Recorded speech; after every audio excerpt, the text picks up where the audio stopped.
Ada sukacita? Amin. Amin. Ada. Amin. Amin. Di tempat Asti ada sukacita?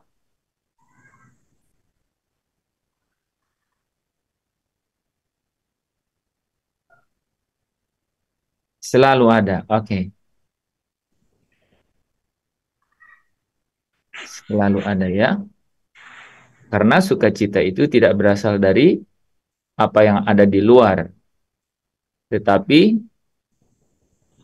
dong yang jaga keluar dari dalam. Ya.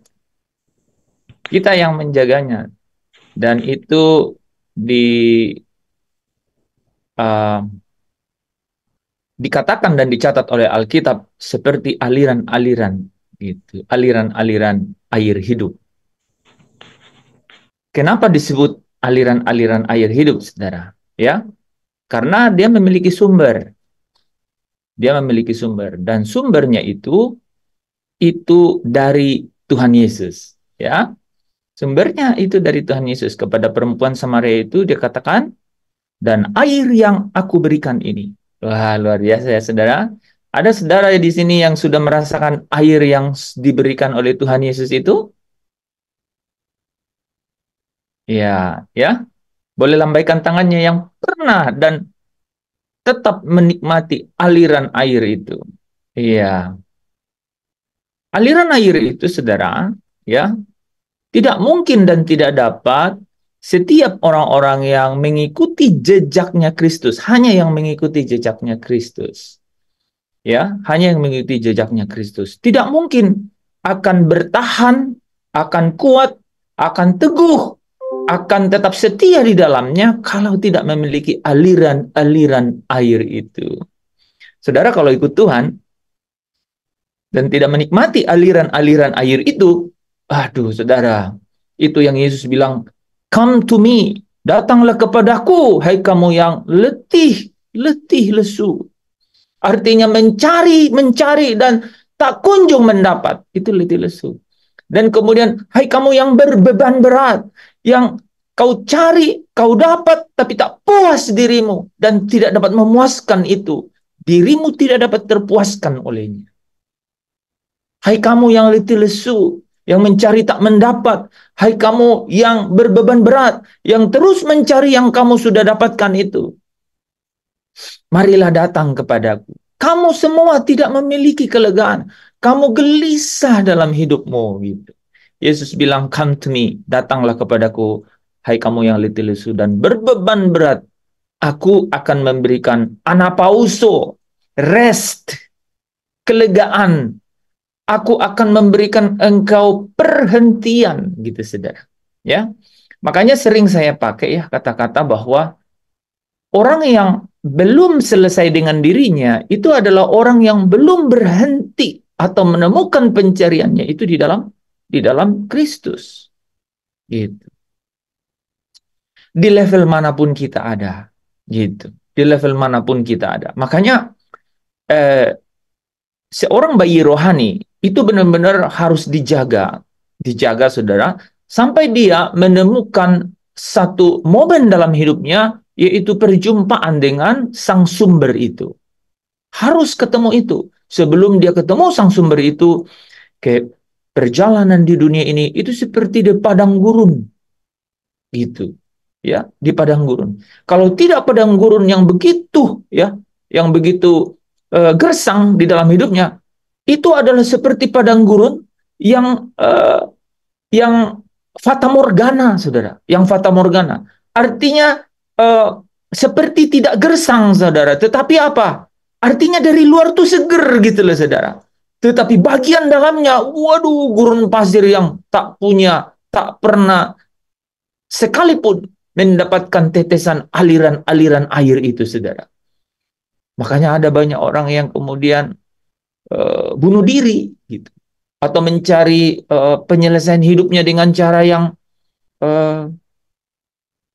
apa istilahnya shortcut gitu loh, saudara, ya, instan gitu.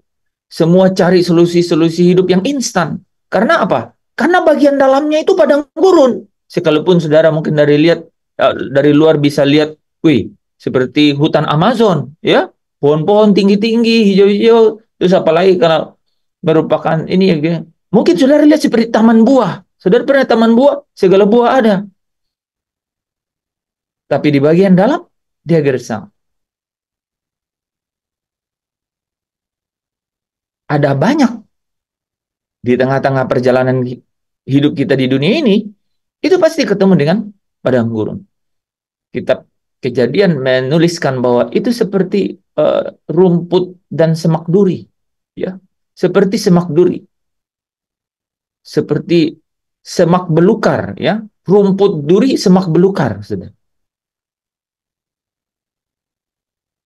Jadi perjalanannya itu pasti ketemu dengan yang namanya letih lesu dan berbeban berat, ya.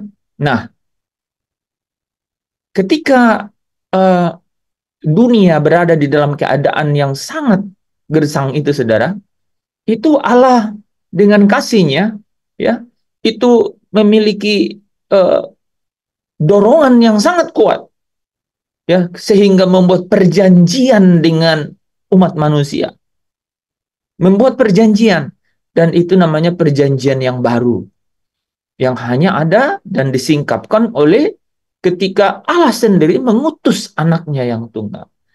Jadi Allah itu adalah kasih, kan gitu. Jadi Allah yang benar-benar dekat dengan manusia adalah keberadaan Allah yang adalah kasih. Manusia tidak suka Allah yang adil. Manusia tidak secara natural tidak suka dengan Allah yang kudus. Itu bukan naturnya manusia tuh, ya. Makanya kalau diperhadapkan dengan keadilan dan kekudusan, manusia lebih cenderung untuk menghindari bertemu dengan Tuhan. Tetapi saudara bisa ikutin saya? Ketika diperhadapkan dengan keadilannya Allah, ketika diperhadapkan dengan kekudusannya Allah, manusia cenderung tidak bersahabat dengan Allah. Ya, itu kita, saya dan saudara, gitu. Itu naturnya begitu, gitu. Nah, natur ini atau kodrat ini, keadaan ini, saudara, itu adalah akibat dari, ya, pelanggaran. Jadi akibat dari pelanggaran. Jadi manusia melanggar, gitu. Nah, pelanggaran terbesar manusia apa, saudara? Hmm? Coba, apa pelanggaran terbesar manusia, saudara?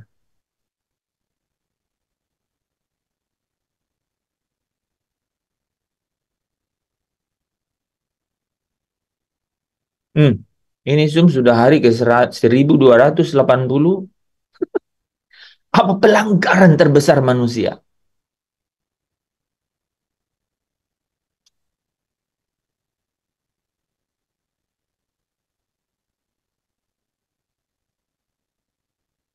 Dikunci nggak? Nggak ya? Saya sebenarnya pura-pura saja tanya, dikunci nggak? Apa pelanggaran terbesar manusia, saudara? Hmm? Memakan buah terlarang di Taman Eden. Kenapa sampai dia mau makan itu, Elsa? Karena dia tidak taat. Iya. Kenapa dia tidak taat? Tidak taat karena dia yang pertama dicobai oleh iblis, yang kedua Itu excuse. Menuruti keinginannya sendiri. Menurut apa sih sebenarnya keinginannya dia? Dia ingin hidupnya, keinginannya dia mau apa ya? Menjadi sama Seperti Allah. Allah. Gitu. Ya. Udah bagus tuh ya. Sebenarnya Elsa udah kasih clue-clue masuk situ. Itu pelanggaran. Namanya dosa apa itu?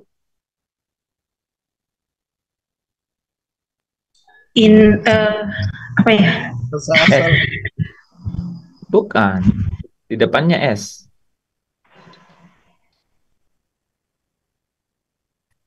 Siapa yang ikut hari Kamis?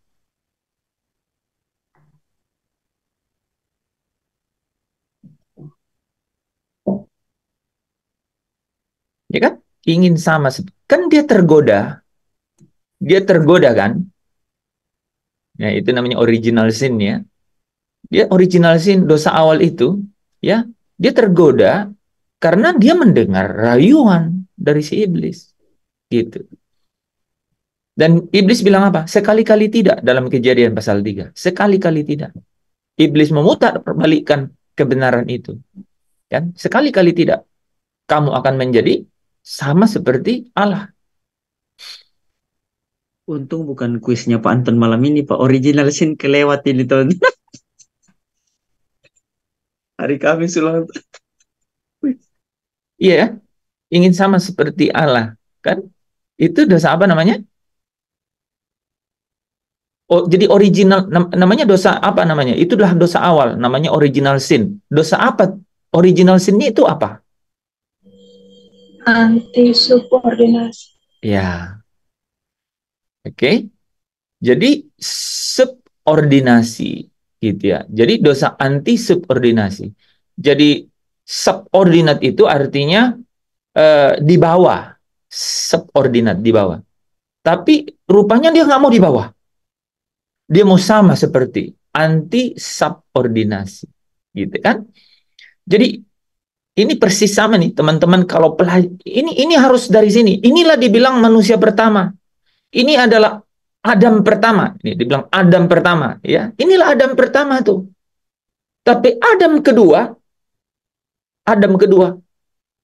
di dalam Filipi 2, ya, dia katakan bahwa walaupun memiliki rupa Allah, dia tidak ingin mencuri atau merebut kesetaraan dengan Allah itu. Luar biasa. Kenapa Yesus ditinggikan, dimuliakan, diberikan kepadanya nama di atas segala nama, sehingga segala nama di bumi, di atas, di langit, di bumi, di atas, di bumi, di atas, di bumi, di atas, dan di bumi di bawah, ya, gitu ya.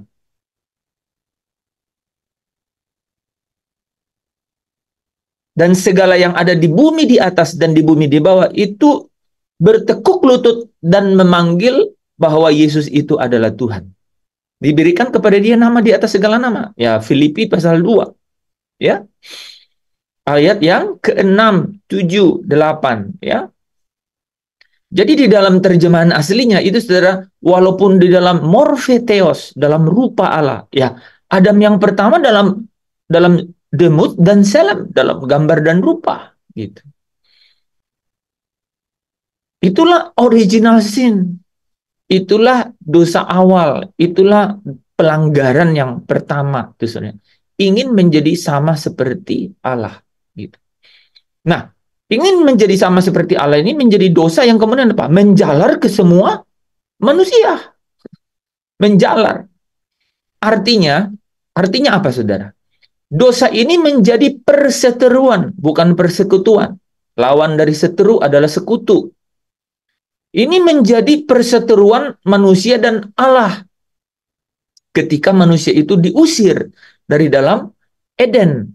Dan kemudian ada kerub yang berjaga-jaga, ya, supaya apa? Supaya manusia ini tidak dapat lagi masuk ke dalam pohon kehidupan.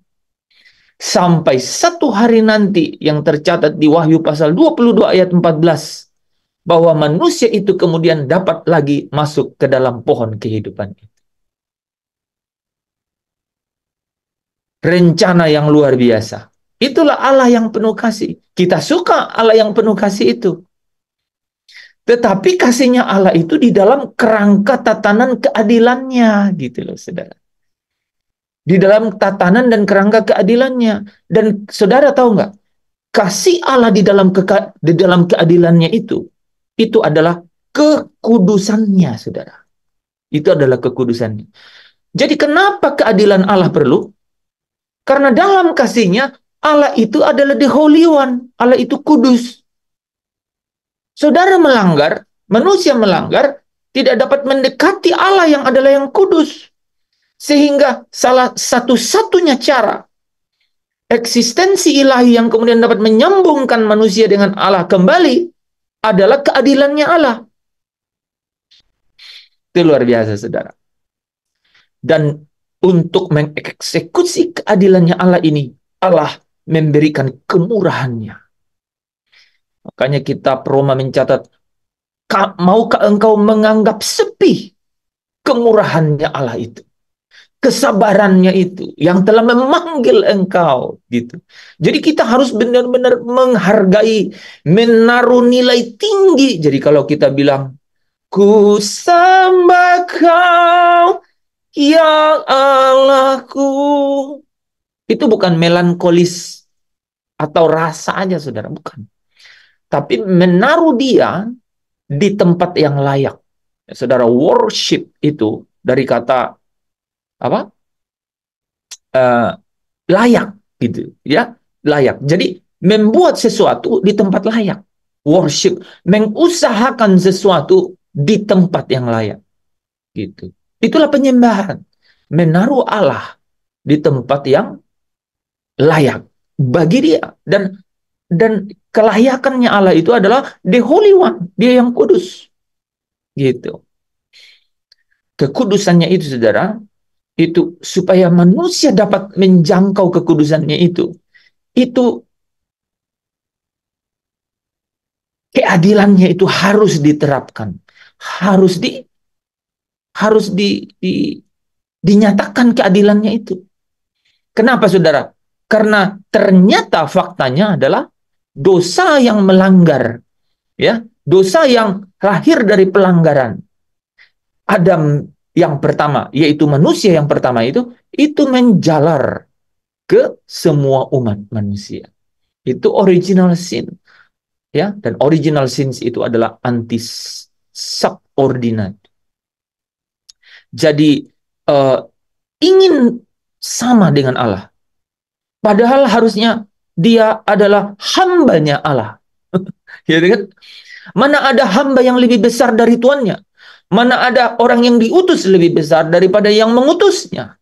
Gitu ya. Jadi manusia harus tahu. Tetapi itu dilanggar sehingga terjadi perseteruan. Saudara dan saya harus tahu background ini secara universal, ya, bahwa Allah yang menciptakan manusia itu serupa dan segambar dengan dirinya, itu merindukan, menginginkan manusia itu bertumbuh dan berkembang di dalam ke arah dia, dan ke arah dia itu artinya apa? Esensi keberadaannya dia. Apa esensi keberadaannya Allah, saudara? Dia itu bersemayam di terang yang tak terhampiri, dan itu disebut dengan kemuliaannya, His glory, gitu, saudara. Ya, itulah Allah, itulah esensi esensi Allah itu. Dia itu adalah Allah yang di atas kemuliaannya, ya. Sehingga, saudara, dia merancang sesungguhnya, ya, manusia yang diciptakan di Eden ini memiliki satu kemuliaan yang serupa dengan dia. Tetapi faktanya Eden melahirkan cacat, ya, yaitu original sin, dan itu merambat ke seluruh umat manusia, ya. Dan itu menjadi perseteruan. Allah berseteru dengan dunia ini. Semua, saudara, bukan hanya manusia, segala sesuatu di dunia menerima kutuk, menerima akibat dari semua itu. Karena apa, saudara? Karena manusia ini yang memimpin, yang mengelola semuanya itu. Dan segala sesuatu diciptakan itu sebenarnya untuk manusia ini. Semuanya menerima akibat dari itu. Singkat cerita, saudara. Singkat cerita. Segala sesuatu dilakukan Allah untuk kemudian apa? Kembali memanggil anak-anaknya nih yang terhilang. Itu kasih. Itu kasih. Tapi ingat, kasih ini adalah berasal dari Allah yang adalah kudus adanya. Sehingga tidak mungkin yang kudus itu dapat menghampiri Tidak mungkin yang tidak kudus, yaitu manusia yang melanggar ini, itu dapat menghampiri yang kudus, Allah yang maha mulia itu. Tidak mungkin, kecuali dengan satu, yaitu dengan keadilannya. Dengan keadilannya. Nah, Bapak Ibu Saudara yang dimaksudkan di sini adalah bagaimana supaya keadilannya Allah itu sungguh-sungguh dapat dinyatakan, gitu. Supaya bisa dinyatakan di dalam rencananya Dia, Saudara. Nah, saya mau tanya, apakah kita tahu, ya, yang dimaksud keadilannya Allah di sini apa?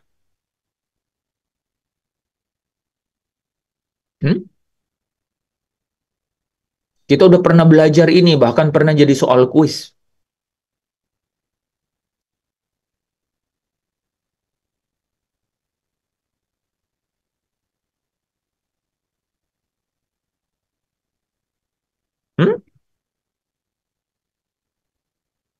Yang apa? Yang ini aja, yang apa? Dengan kalimat bebas juga boleh. Apa yang menjadi apa yang menjadi keadilannya Allah buat saya atau buat dunia, buat saudara? Ada hukuman bagi mereka yang melanggar tatanannya Allah. Itu kan? Jadi tatanannya Allah adalah ada hukuman untuk yang melanggar. Manusia sudah melanggar, sehingga tatanannya adalah setiap pelanggaran harus dihukum. Tapi Pak Tadus, kalau dihukum, bagaimana dengan kasih? Allah ini kasih, Allah ingin menyatakan kasihnya kepada manusia. Nah, satu-satunya jalan adalah melaksanakan keadilannya. Apa keadilannya Dia?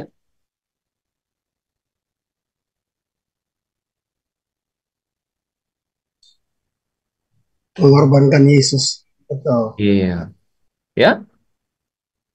Coba kita baca di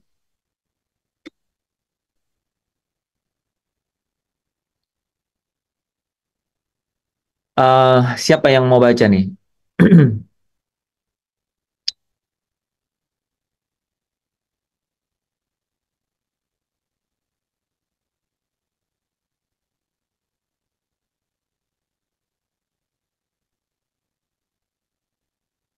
Roma pasal 3 ayat yang ke-25.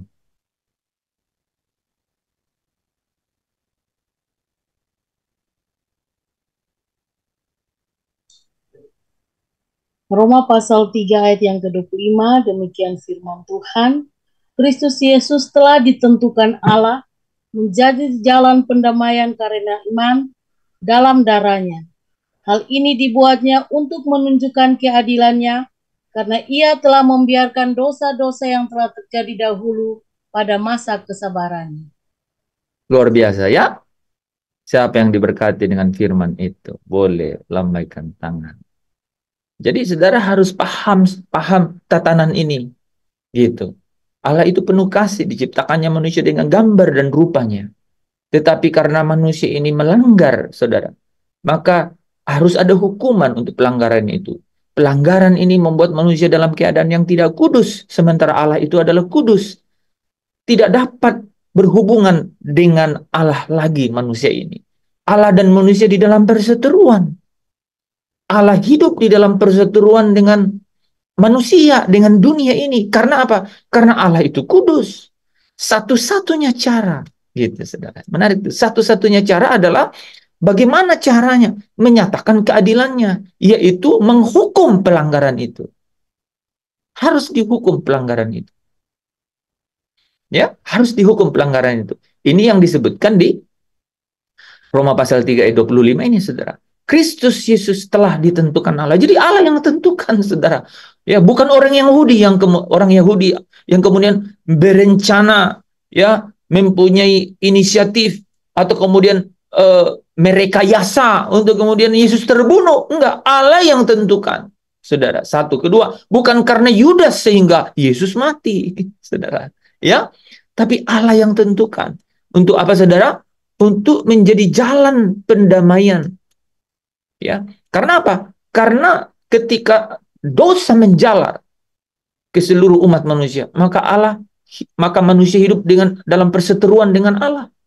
Tidak ada jembatan, satu-satunya cara adalah Allah menyatakan keadilannya. Ya, Allah menyatakan keadilannya, saudara. Ya, nah, kalau di Roma pasal 25 ini, saudara ya, saya sambung dengan 8 ayat 3 ya.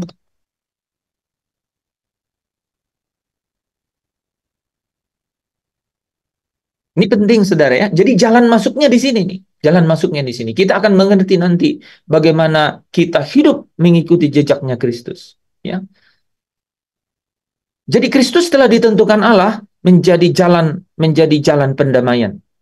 Karena Allah dan manusia dengan dunia ini berseteru. Ya. Karena iman di dalam darahnya. Hal ini dibuatnya untuk menunjukkan keadilannya. Karena ia telah membiarkan dosa-dosa yang telah terjadi dahulu pada masa kesabarannya. Jadi saudara bayangkan nggak? Benar juga. Ya. Jadi dosa itu menjalar dari Adam sampai kepada Yesus. Ya. Sampai kepada zaman Yohanes. Ketika Yesus hadir di dunia ini. Kan? Zaman Yohanes Pembaptis. Itu dibiarkan tuh dosa menjalar. Nah, Allah menyatakan keadilannya dengan cara apa, saudara? Roma 8 ayat 3 ini ya. Sebab apa yang tidak mungkin dilakukan hukum Taurat karena tak berdaya oleh daging, dilakukan oleh Allah. Nah, saudara perhatikan ya. Jadi, usaha-usaha manusia yang melanggar hukum tadi, yang ada di bawah original sin, yang ada di bawah dosa anti subordinate, yaitu mau serupa dengan Allah, ini apapun yang mereka coba, Ayub termasuk, Nuh termasuk, Elia termasuk, Elisa termasuk, gitu ya. Apapun yang mereka lakukan, itu ada di bawah apa, saudara? Perseteruan dengan Allah. Ya. Dan Allah membiarkan dosa-dosa itu terjadi, ya, dahulu. Disebut dalam masa kesabarannya. Gitu. Sehingga apa? Dia ingin menyatakan keadilannya itu melalui apa? Melalui Kristus yang dia tentukan. Nah, bagaimana ini ceritanya? Ya, ceritanya adalah apa? Manusia itu berusaha untuk apa? Untuk melakukan yang baik, untuk berkenan kepada Allah, untuk dapat berkenan kepada yang disembahnya gitu. Tetapi tidak dapat. Kenapa? Karena semua keinginan perbuatan baik itu apa? Itu tidak berdaya. Gitu. Tidak berdaya. Ya, terhadap apa, saudara? Terhadap semua keinginan daging. Keinginan daging ini, kalau kita mau simpulkan, saudara, itu adalah keinginan untuk menjadi sama dengan Allah. Sebenarnya ingin menjadi sama dengan Allah. Ingin memiliki satu level yang kemudian dia bisa berkuasa atas yang lain. Gitu. Dia ingin memiliki satu tingkatan di mana apa? Di mana dia tidak mau sakit, tidak mau mati. Siapa yang tidak mau mati? Saya. Kita semua. Siapa yang tidak mau sakit? Saya. Siapa yang tidak mau menderita? Saya. Ya. Manusia ingin masuk ke situ. Gitu, saudara. Ya. Nah, dengan apa? Dengan jalannya sendiri. Dengan caranya sendiri. Nah, ketika hukum Allah dinyatakan, nah ini menarik ya, saudara ya. Ketika hukum Allah itu dinyatakan, sebelum ada hukum Allah, gelap dunia ini. Tak ada jalan yang manusia bisa tempuh. Tetapi ketika hukum Allah dinyatakan, 10 hukum itu, yaitu hukum Taurat, manusia menangkapnya sebagai jalan untuk ketemu lagi dengan Tuhan.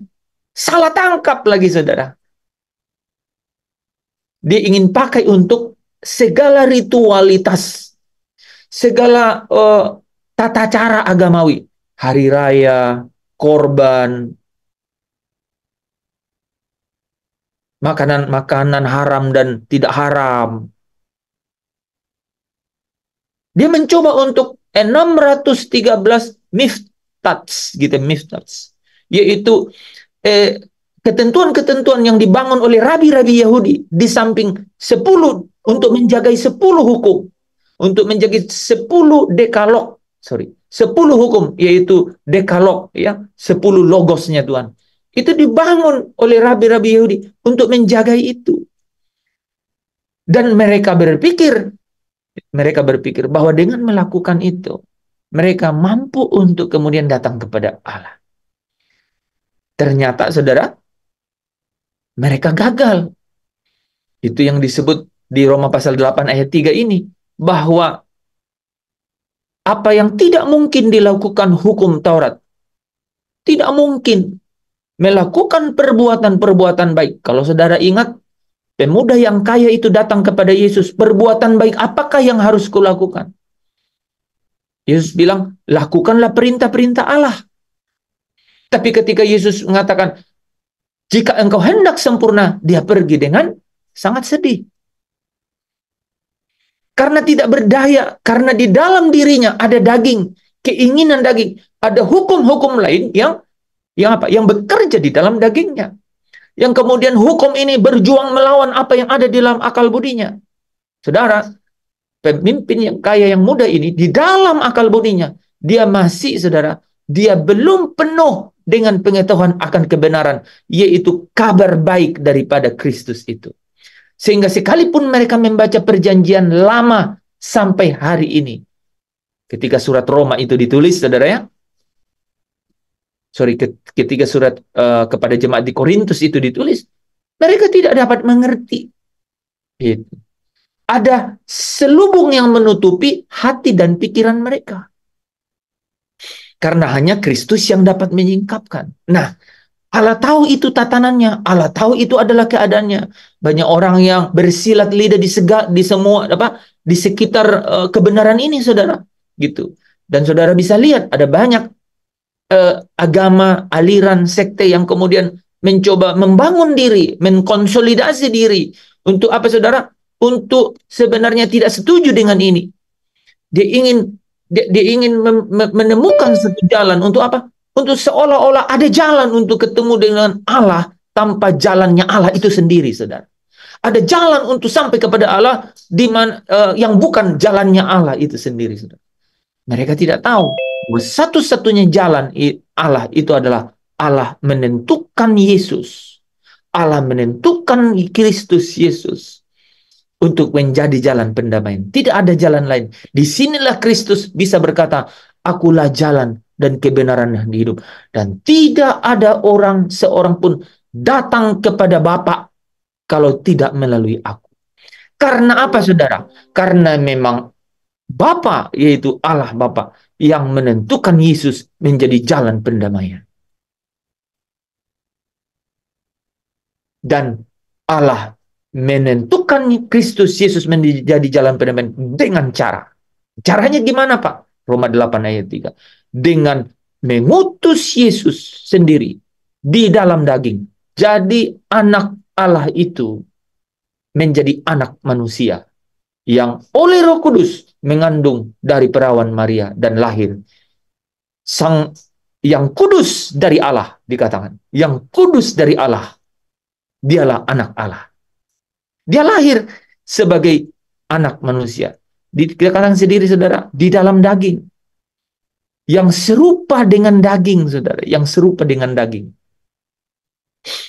Maksudnya yang serupa dengan daging itu apa, saudara? Di dalam dirinya, di dalam daging itu, ada hukum-hukum lain yang bekerja untuk melawan hukum akal budinya, saudara. Makanya pada saat di Taman Getsemani, Yesus berkata begini, sekiranya mungkin, cawan ini lalu daripadaku. 3 kali berdoa. Sekiranya mungkin. Itu adalah hukum-hukum lain yang bekerja di dalam daging Yesus secara manusia. Gitu. Hukum-hukum lain. Tetapi di dalam akal budinya, itu ada hukum Allah. Yang mengatakan bahwa pekerjaanku adalah melakukan kehendak Bapa dan menyelesaikan pekerjaannya itu. Makanya dia berkata, tetapi jangan kehendakku yang jadi, melainkan kehendak. Saudara, kalau lihat semua dinamika pergumulan ini, saudara bisa tarik itu dan kemudian bawa di dalam pergumulan hidup saya dan saudara. Saudara bisa melihat kira-kira bagaimana mungkin, bagaimana cara, bagaimana jalannya untuk dapat serupa dengan sempurna seperti Bapa, serupa dengan Yesus, teladanku. Caranya adalah benar-benar masuk di dalam dinamika ini, saudara. Cari tahu bagaimana dinamika kehidupan Yesus. Itulah jejak-jejaknya Kristus. Kamu dipanggil bukan hanya untuk percaya, tetapi menderita. Ya, itu mengikuti jejaknya dia. Ya, nah, saudara perhatikan. Allah yang mengutus Yesus ke dalam daging, yang serupa dengan daging, artinya apa, saudara? Daging yang memang adalah apa? Adalah naturnya dosa. Jadi, saudara, naturnya dosa. Yang dikuasai, saudara perhatikan kata-kata ini. Dominion of sin. Jadi yang dikuasai oleh dosa. Karena original sin. Karena dosa. Ini di satu kalimat ini, saudara, mantap sekali. Ya, anak manusia itu, anak Allah itu di sendiri, ya, Allah mengutus anaknya itu ke dalam daging yang serupa dengan daging, artinya punya hukum-hukum yang ada di dalamnya, yang bekerja berjuang melawan hukum akal budi, tapi dikuasai oleh dosa, ada di dalam penguasaan dosa, karena original sin, karena dosa. Saudara lihat, Allah mengutus supaya apa? Anaknya ini, supaya anaknya ini, supaya Allah, saudara lihat. Jadi keadilannya Allah itu, saudara, apa? Tadi Pak Taris bilang apa? Harus menghukum pelanggaran itu. Dalam ayat 3 pasal 8 ini dikatakan apa? Menjatuhkan hukuman atas dosa. Saudara. Jadi saya tanya, saudara masih berdosa nggak? Dah, saya lanjut dulu ya. Pikirkan nanti jawabannya. Oke? Ini penting sekali. Ini penting sekali, saudara.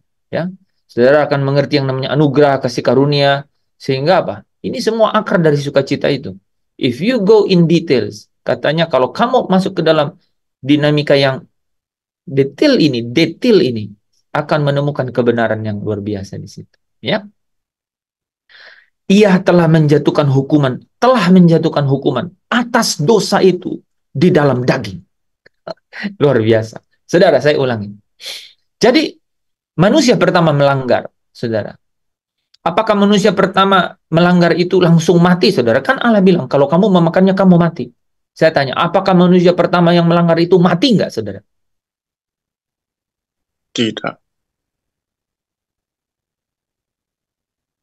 Ada yang lain? Mati secara Oke, ya. Jadi, mati secara rohani. Oke, kalau tadi Yandri tidak mati, apanya? Secara jasmani. Bagus. Jadi dua-duanya benar. Itu harus. Jadi jangan gitu bilang, manusia itu mati. Oh, yang dimaksud apa ini? Itu. Karena memang dia tidak mati. Itu. Nah, yang tidak mati apanya? Kalau begitu jelas-jelas saja. Ya dagingnya itu. Dagingnya tuh nggak mati itu. Ya. Jadi secara manusia batinnya mati. Maksudnya mati apa? Terputus dengan Allah. Berseteru dengan Allah. Tidak ada akses, tidak ada jalan. Makanya yang tidak percaya bahwa Yesus diutus oleh Allah untuk menebus dosa, maka dia tetap ada di bawah hukuman. Dia tetap ada di bawah hukuman. Jadi sebelumnya memang sudah terhukum. Sebelumnya memang sudah terhukum karena semua pelanggaran itu harus dihukum. Sudah ada di bawah hukuman. Artinya dia ada di bawah apa? Di bawah perseteruan dengan Allah. Ya. Oke, kita lanjut ya. Jadi dia mati, saudara. Tapi di sini dikatakan apa? Allah telah menjatuhkan hukuman atas dosa itu di dalam daging. Nah, makanya saudara kalau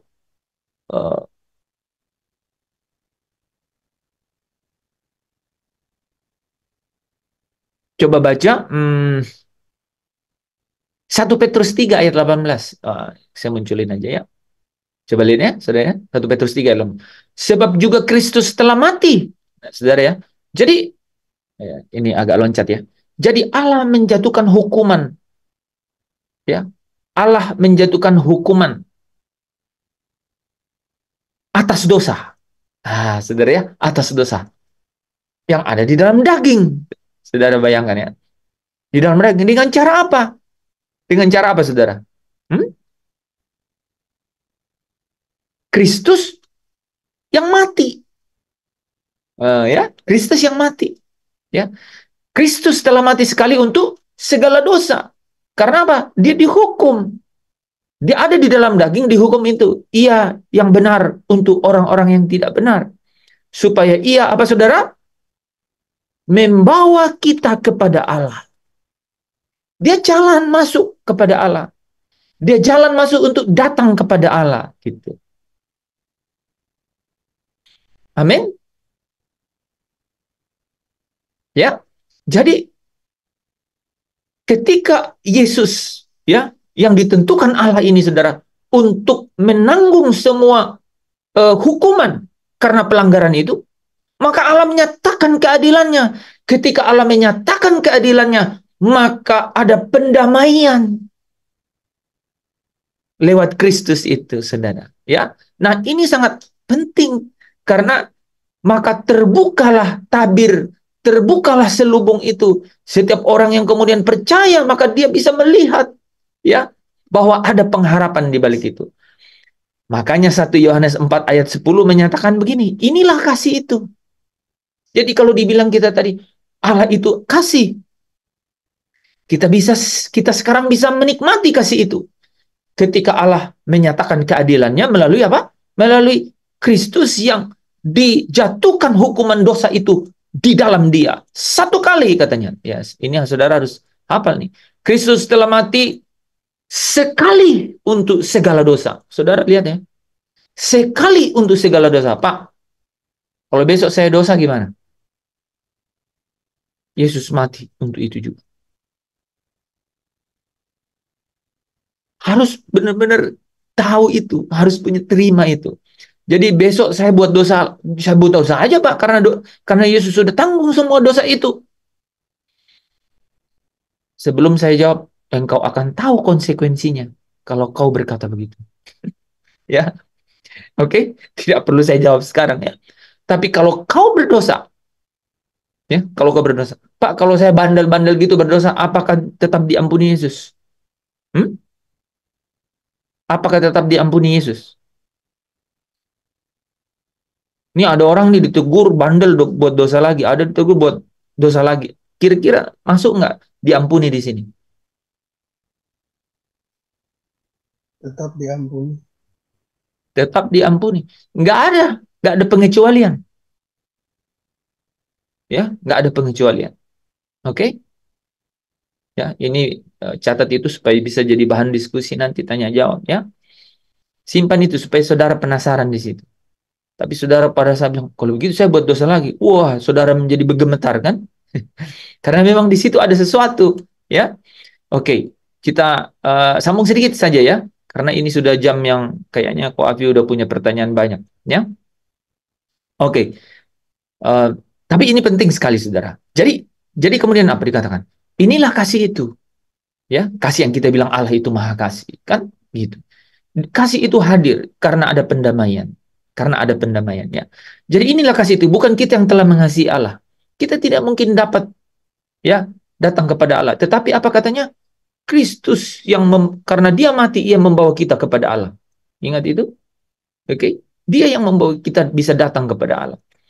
Saudara, kalau saudara mau benar-benar memiliki satu suasana batin, satu ketetapan di dalam hati bahwa aku dikasih. Saudara nggak bisa kalau nggak masuk di dalam pengetahuan kebenaran seperti ini. Tahu persis ceritanya bagaimana Allah merancang.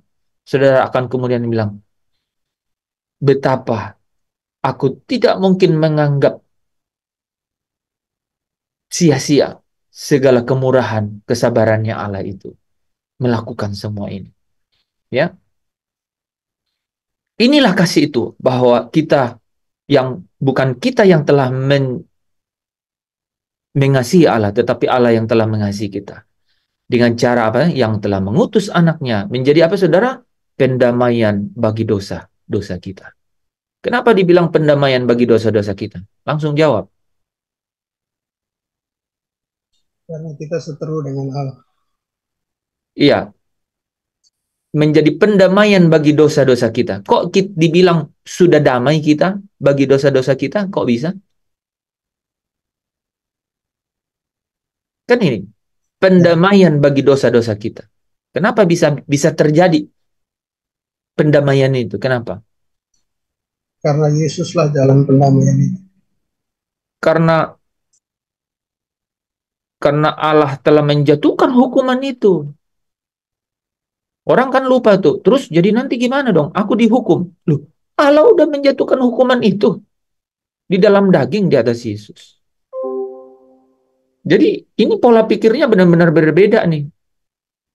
Jadi setiap orang yang percaya Yesus itu tidak mungkin dibawa kepada satu. Makanya saudara akan mengerti nih beberapa ayat. Bahwa kita dipanggil di dalam Kristus bukan untuk mendapat ditimpa oleh murka. Memang ini semua sangat konsisten.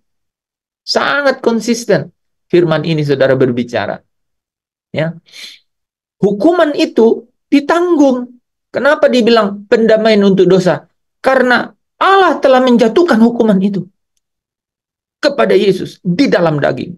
Hukuman atas dosa itu di dalam daging. Daging yang ke dalamnya Yesus diutus oleh Allah.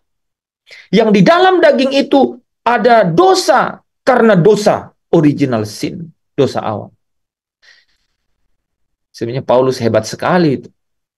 Membuat ini, saudara. Wah, luar biasa. Ya.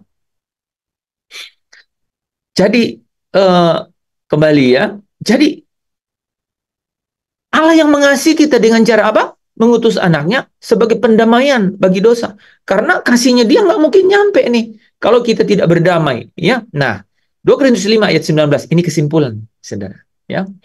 Jangan lupa ayat ini. Ya. Sebab Allah mendamaikan dunia dengan dirinya. Nah, jadi muncul ya. Allah mendamaikan dunia ini, seluruh dunia ini dengan dirinya. Ya, oleh Kristus. Saudara lihat, dengan bagaimana cara mendamaikan, jangan ya.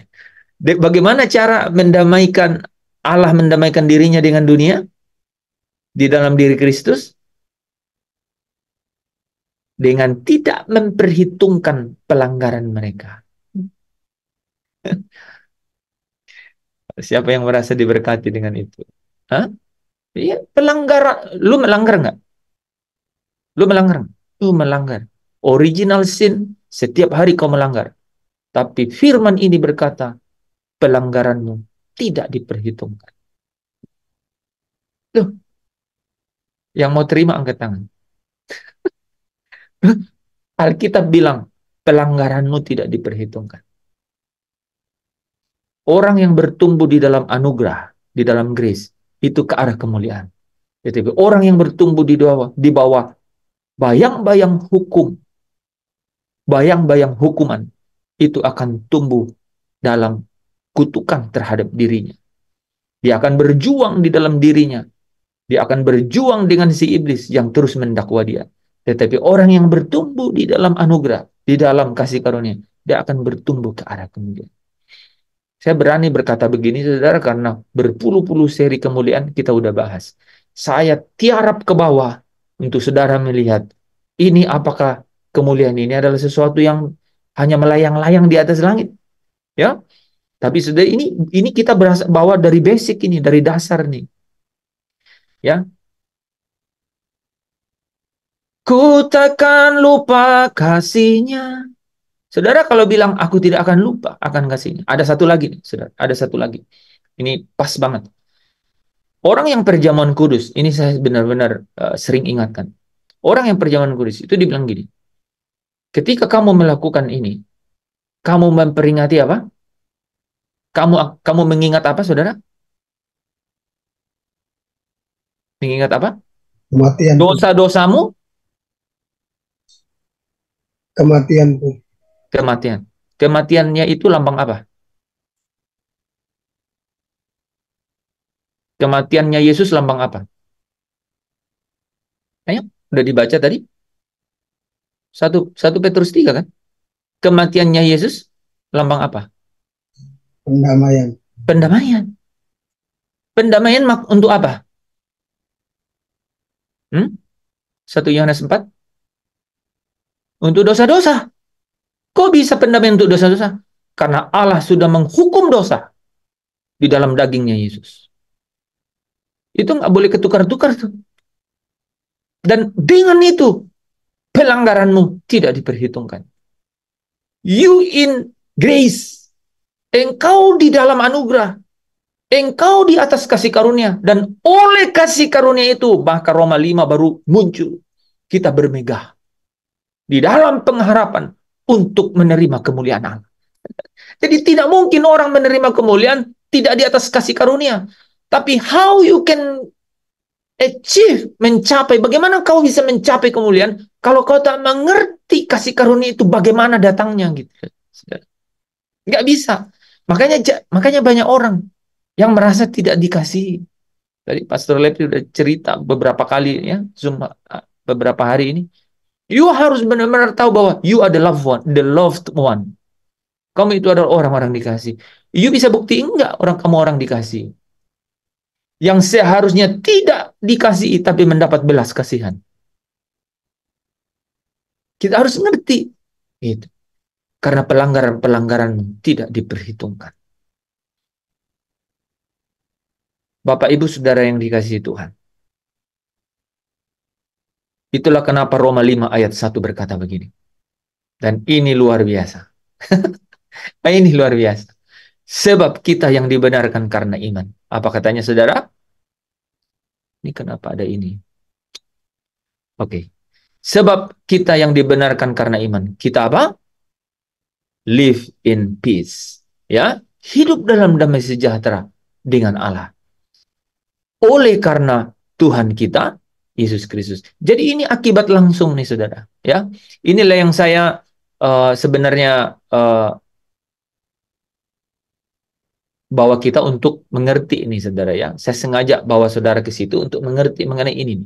Hidup dalam damai sejahtera dengan Allah. You nggak mungkin merasa lega dalam hidup. Kamu pasti hanya menyanyi dengan puji-pujian di mulut, ya, yang berkata apa itu?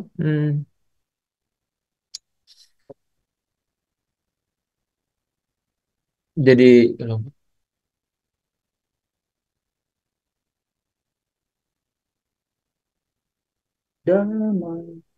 yang lagu kelegaan itu gimana Yanti? Bukan. Di sumur Tuhan Ya, bait pertamanya. Di sini ya, okay.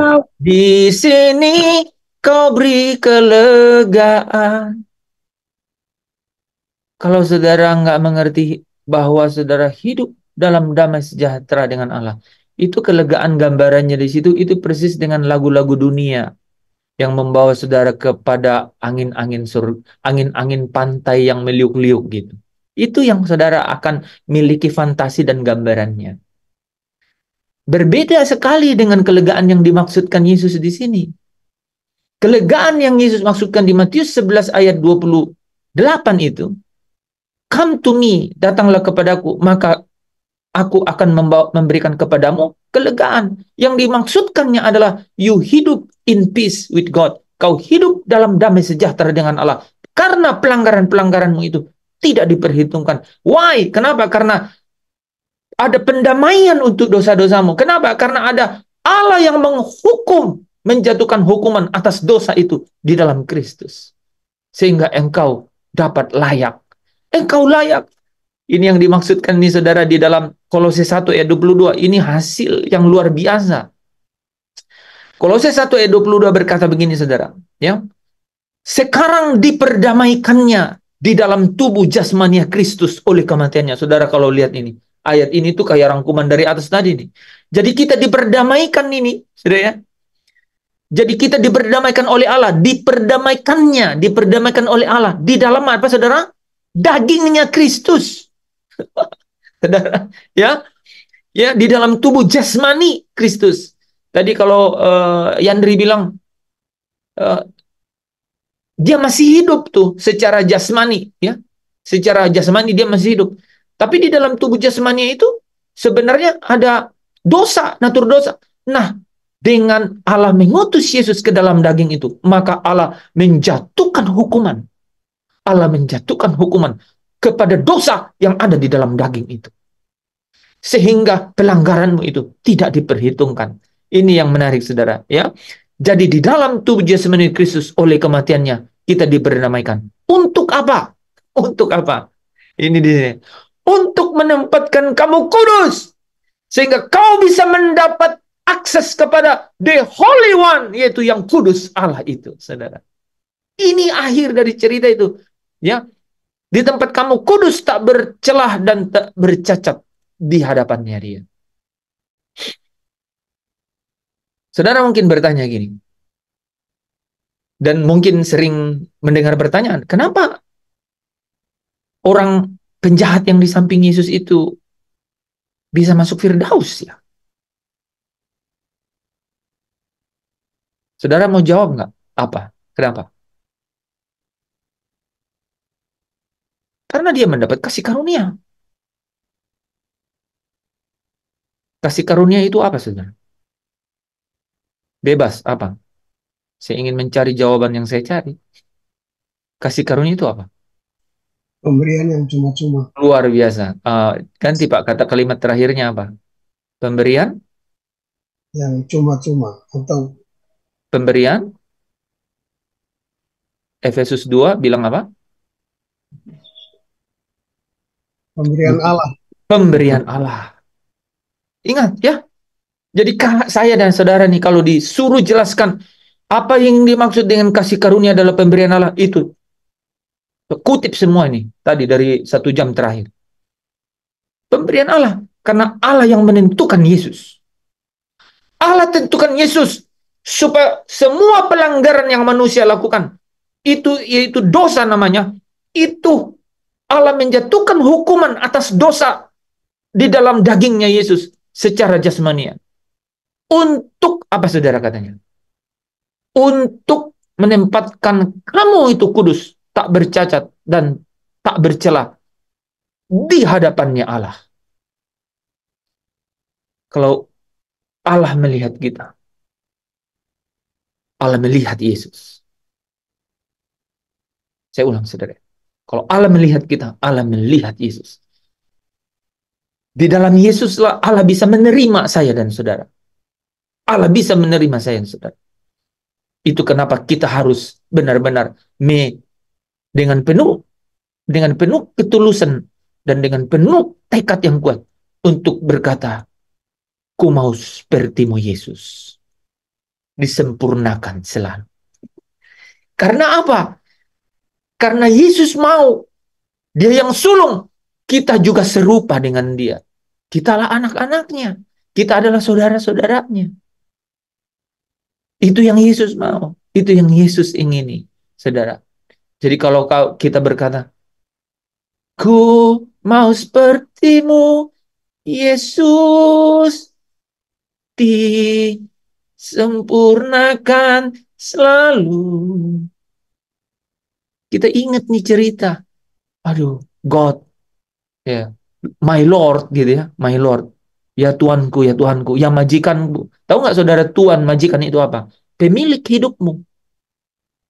Dialah pemilik hidupmu.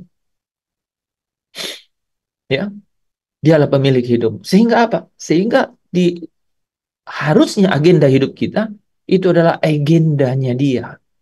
Agenda mengikuti perjalanannya. Ya. Yohanes 13, Yesus berkata, ikutilah teladanku. Gitu, ya. Ikutilah teladanku, ya. Dia inginkan kita supaya kita sungguh-sungguh menjadi sama seperti dia. Ada perjalanannya, saudara, ya. Nah, saya cukupkan dulu di situ. Aduh, benar-benar tidak. Tapi selesai itu, saudara, ya. Saudara tangkap itu penjelasan saya barusan. Itu membawa saya dan saudara itu harus mengerti mengenai betapa hebatnya kasihnya Allah itu dan betapa hebatnya keadilannya Allah itu dinyatakan Dan melalui Kristus dia menyatakan keadilannya itu. Di masa kesabarannya ketika dia membiarkan dosa itu menjalar kepada seluruh umat manusia. Dia menyatakan keadilannya dengan cara menjatuhkan hukuman karena pelanggaran dosa itu ke atas dosa itu di dalam daging. Karena apa? Dosa itu ada di dalam daging. Gitu loh saudara. Ya, mari kita tutup dalam doa dulu ya. Bapa, kami mengucap syukur. Kemurahan-Mu lebih daripada hidup. Itulah kasih yang kami boleh nyatakan di dalam hidup kami dengan melihat kehadiran Kristus yang menjadi jalan untuk sampai kepada Engkau. Bapa, terima kasih. Kami memuji, kami mengagungkan Engkau karena Engkau Bapa yang kami sungguh-sungguh kagumi. Kami sungguh-sungguh rindukan dalam hidup kami. Kami selalu rindu untuk melabuhkan seluruh pengharapan kami kepadamu. Kami tidak mau sisahkan sedikit pun kepada apapun, kepada siapapun. Tapi hanya kepada Engkau kami ingin labuhkan. Sukacita kami, kebahagiaan kami, masa depan kami, bahkan seluruh hal di dalam hidup kami Tuhan. Kegelisahan, kekhawatiran, kami labuhkan seluruh kepadamu. Kami percaya di dalam Engkau kami menerima segala sesuatu. Terima kasih Bapa. Di dalam Kristus Yesus, Tuhan, Juru Selamat kami, kami datang kepadamu. Saudara yang diberkati, saudara yang percaya, bersama dengan saya katakan, amin.